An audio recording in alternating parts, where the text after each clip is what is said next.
On today's edition of Closed Session, we're talking about renewable sources of energy, and the Peace Energy Cooperative is in town, and with me right now, solar sales consultant Greg Dueck from Dawson Creek. First off, thank you for being here today. Oh, thanks for having me. Yeah, appreciate it. All right, so I guess first off, one of the questions that we had is from a listener. We know you opened your Peace River location the other day, but in talking about that, though, one listener did ask about the wind potential in this region. What can you tell us about that? You know, every area has wind potential, and wind flows like a river, so you want to find that spot that's ideal. So usually wind companies will test over a period of time to find out where that best opportunity is. Now this area has some wind potential, but utility scale is not the best. But there's new technology coming out all the time that you never know in the next few years that might be up to snuff for development in this area. Okay, very interesting. Now, obviously here there's a lot of talk about the Peace River solar project and at the airport where you're going to put up the goal is to put up some panels there and tie into the grid. Now, for those who don't understand, can you explain what a grid-tied system means? So a grid-tied system, what we're looking at doing is it's utility scale, so we're going to produce a lot of energy. We're going to put it straight into the grid, which is like you're connected to ATCO, EPCOR, that sort of thing. We're going to put it directly in there, and they're going to pay us for that power. As compared to a small system called a microgen you'd put on your house, and that's just producing energy for your house. It's a separate item. Okay, so I guess in grid-tied systems, one of the things that I found interesting about the presentation is when you were kind of explaining the fridge, and that in the early hours of the morning is that you may have to go into the grid and pull a little bit of power out to keep that 7 kilowatt an hour fridge going. But then, say, noontime in Peace River, we got a lot of sunshine coming in, and then maybe you're putting up 1,200 kilowatt hours, and then you have an excess of something like 500, 5,000 or something like that. My math's not great without my calculator in front of me. But no worries, yeah. So the ultimate thing with the grid-tied system is you're kind of using the grid as your battery. Instead of spending a lot of money on batteries and managing them and replacing them over time, use the grid as your battery, and then that power you're producing as extra goes out to the grid. But when you need power, like at night or in the morning when the sun's not up or it goes behind a cloud, you draw off the grid. So it's automatic. You don't have to even think about it.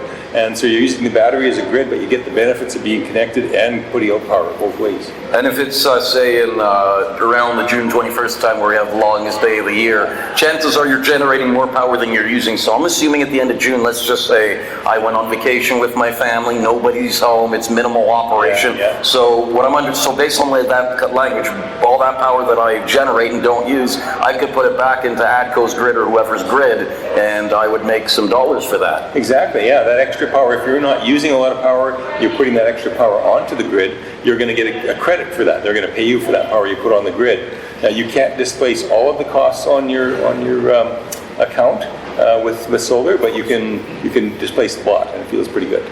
Yeah, it does, especially for that variable cost of how many kilowatts per hour you use, which is the main component of that, obviously. Exactly, yeah. So we'll look at each customer and say, you use a certain amount of power, we're going to try and displace that amount of power, and you pay this much, and that's the value you're going to have. And the term you use tonight, net zero or metering, or net metering, as you would say on the other side in the Dawson Creek, we are neighbors, of course.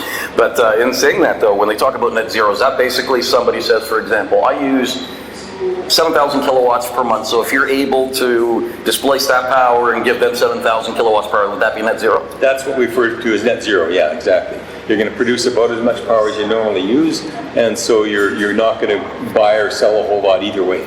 Yeah. You also talked about battery systems. There's pros to that. When I think about the battery system, it's almost like having a backup generator, but it's like anything else, is that batteries may be the non-renewable part of this renewable source of energy, unfortunately.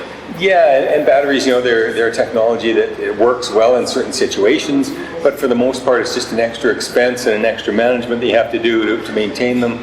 And so, you know, there's sometimes we would use batteries, but most of the time we just want to be grid tied as a cost displacement for your energy needs. So I'm guessing when you're thinking of batteries, you're thinking more of like industrial users and people like who would need that power during certain times of the day, no questions asked. Would they be the likely ones to have batteries more than, say, at home? Yeah, sometimes, unless you're home, like if you want to make sure your freezer doesn't go down in the summer, for instance, if the power goes out and you don't want your freezer melting down, or your fridge, or maybe your furnace for the winter. You want to make sure you've got that power to keep your furnace going if it's 40 below. So in that case, you could install a battery system, or you could put in a generator, and there's a lot of options. Yeah. And so that's what we look at and help you decide. Okay, now I guess the little bit of physics studying I did a couple years ago is from an older book. So at that point, they were saying the main concern that they had with some renewable forms of energy, particularly solar, is that it was only maybe turning about 20 to maybe 25% of the energy captured into usable energy. Has the science and has the technology improved over the last several years to make it more efficient? It's coming along. Like each of the modules that are available now are getting more and more efficient. They're more energy dense. Some of the new technologies that are being announced are quite amazing. Like they're starting to get panels now where they're looking at stacking solar cells in different wavelengths and making up to 40 or 45% power. So doubling the energy value of a single solar panel. Wow. So it's pretty amazing what's coming. You kind of wonder where it's going to go. But it's new technology that's coming. The ones that we're using right now are mature technology. It's good prices. It's easily available. These new ones, you're kind of waiting. When are they coming fully available, and what are they actually going to do? Now, looking at the cost of it, the cost of equipment has gone down significantly, at least for panels, the glass, the the chips inside the panels, things like that. I mean, installation is still installation, but even now, like I was looking at one system that was pointed out on the presentation. Now, I guess I have to stress that not one size does not fit all. As a matter of fact, everyone is extremely unique. But that particular example said $19,000. Well, that's quite a bit of money up front. But in saying that, though, like, are there all programs available to finance this? Is there government programs to help the average customer who wants to maybe put this on the residence get involved in this? Because the big thing I get is that big upfront investment with massive savings down the road. Exactly. Well, you start saving right off the bat. As soon as you turn your system on, you're saving. And you also have the asset value with your property. So when you sell your property, you're likely to get that cost back, and it'll sell quicker. So it's really a good investment. It actually pays better than bank rates as a return investment.